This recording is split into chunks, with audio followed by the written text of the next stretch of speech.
আন্দোলনের মাধ্যমেই আমরা মুজিবের কন্যা শেখ হাসিনাকে ফিরিয়ে আনব। শেখ মুজিবুর রহমানের সমাধিস্থলে দাঁড়িয়ে এই শপথ নিয়েছেন তারা। সেই সঙ্গে পাল্টা আন্দোলনের বার্তাও দিয়েছেন। বৈষম্য বিরোধী ছাত্র আন্দোলনের জেরে প্রধানমন্ত্রীর পদ ছেড়ে দেশ ত্যাগ করা হাসিনার বিরুদ্ধে বিক্ষোভ হচ্ছিল বাংলাদেশের বিভিন্ন জায়গায়। প্রধানমন্ত্রীর বাসভবনে তাণ্ডব চালায় আক্রমণকারীরা এবং তার সঙ্গে চলে লুটপাট।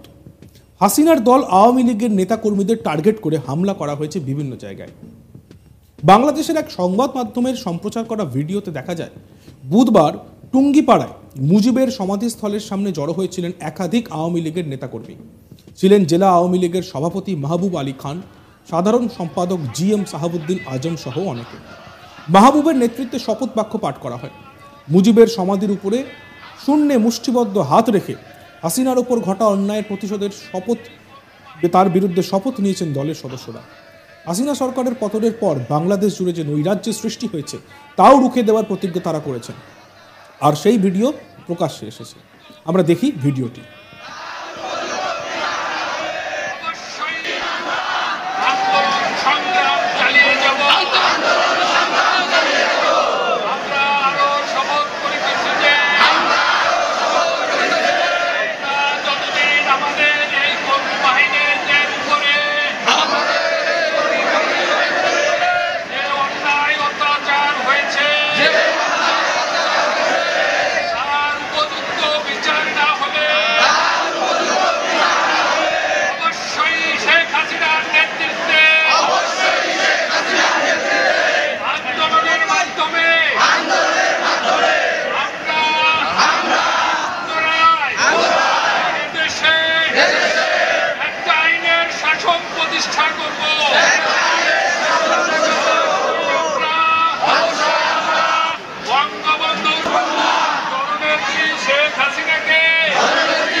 বৃহস্পতিবার গোপালগঞ্জের কাশিয়ানীতে ঢাকা খুলনা মহাসড়ক অবরোধ করা হয়।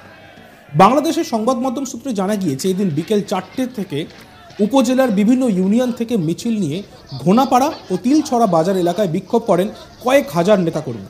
তবে 2 ঘন্টা পরে বিক্ষোভ তুলে নেওয়া হয়। তবে বিক্ষোভকারীদের হাতে বিভিন্ন অস্ত্র দেখা যায়, রামদা, কুড়ুল, লাঠি ইত্যাদি দেখা যায়। ঘটনায় এলাকায় তীব্র যানজটের সৃষ্টি হয়। 2 ঘন্টা ধরে চলা অবরোধের কারণে ওই মহাসড়কে যানবাহন চলাচল বন্ধ হয়ে যায়। সড়কের উভয় পাশে অসংখ্য মালবাহন আটকা পড়ে, যানবাহনও বাধার মুখে পড়ে। সন্ধ্যা 6:30টার দিকে বিক্ষোভকারীরা স্বেচ্ছায় সড়ক থেকে সরে গেলে যানবাহন চলাচল স্বাভাবিক হয়। অবরোধকারীরা শেখ হাসিনার নেতৃত্বে আগামীতে আন্দোলন সংগ্রাম চালিয়ে যাওয়ার ঘোষণা করেন। আর এই অবস্থায় বাংলাদেশের প্রাক্তন প্রধানমন্ত্রী হাসিনার ছেলে সজীব ওয়াজেদ সরাসরি আজ তাক বাংলার মুখোমুখি হয়েছিলেন। হাসিনা ফের কবে ফিরবেন বাংলাদেশে, তাকে এই বিষয়ে প্রশ্ন করা হলে তিনি জানান, আমাদের বল আছে, আমাদের দল আছে, হাসিনাকে নিরাপদে রাখতে হবে। আমরা আমাদের নিরাপত্তার ব্যবস্থা নিজেরাই করতে পারি, তার জন্য আমাদের লড়াই করতে হতে পারে।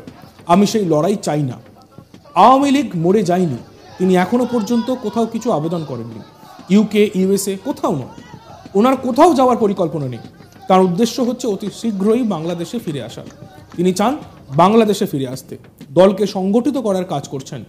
আমাদের নেতা কর্মীদের যখন হত্যা করা হচ্ছে তখন দেখলাম তাদের নিরাপদে রাখতে হবে, আওয়ামী লীগের শক্তি দেখাতে হবে।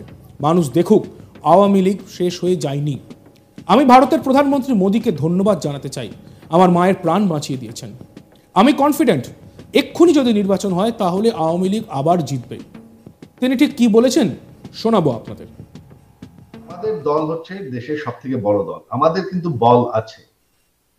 আমরা যদি এখন আমাদের দল কিন্তু শেখ হাসিনাকে নিরাপদ রাখতে পারে, তবে সেটা করতে হলে আমাদের শক্ত পজিশন নিতে হবে। আমরা কিন্তু আমাদের নিরাপত্তা নিশ্চিত করতে পারি, তবে সেটা করতে হলে আমাদের লড়াই করতে হতে পারে। আমি সেই লড়াই চাই না। আমি কিন্তু এইটা একটু সবাইকে একটু জানাতে চাই, বিশ্বকে জানাতে চাই যে আপনারা যদি মনে করেন যে আওয়ামী লীগ মরে গেছে, আওয়ামী লীগ মরে নাই।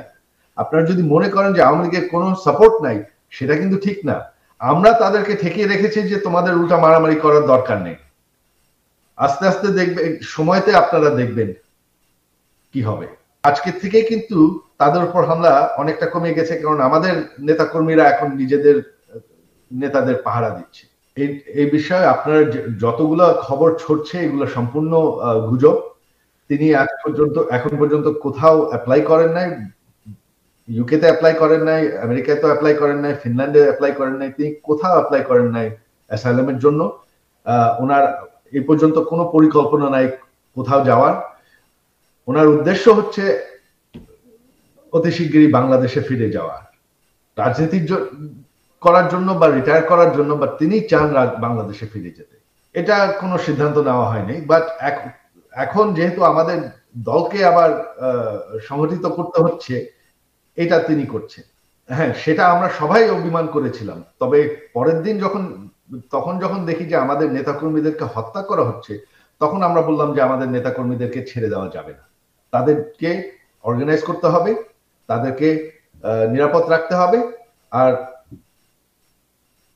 আওয়ামী লীগের শক্তি দেখাতে হবে, আওয়ামী লীগের পলিটিক্যাল মুভমেন্ট আবার শুরু করতে হবে, মানুষ দেখুক যে আওয়ামী লীগ শেষ হয়ে যায়নি। বলেছি কথা হয়েছে, কি কথা হয়েছে আমি জানি না, তবে আমি প্রথমেই প্রধানমন্ত্রী মোদীকে আমার কৃতজ্ঞতা জানাতে চাই, আন্তরিক কৃতজ্ঞতা, আমার মার জান বাঁচিয়ে দিয়েছেন।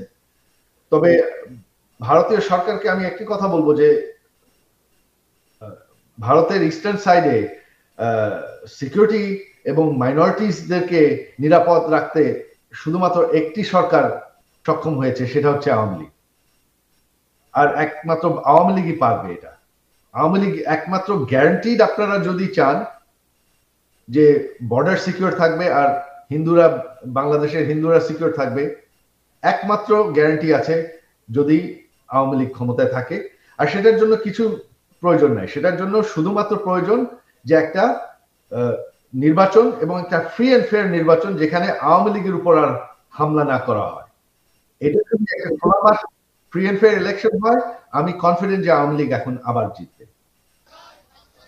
বাংলাদেশের এক সংবাদ মাধ্যমের সম্প্রচার করা ভিডিওতে দেখা যায় বুধবার টুঙ্গিপাড়ায় মুজিবের সমাধিস্থলের সামনে জড়ো হয়ে আওয়ামী লীগের নেতাকর্মীরা শপথ নিচ্ছিলেন। আমরা দেখব একবার ভিডিওটি।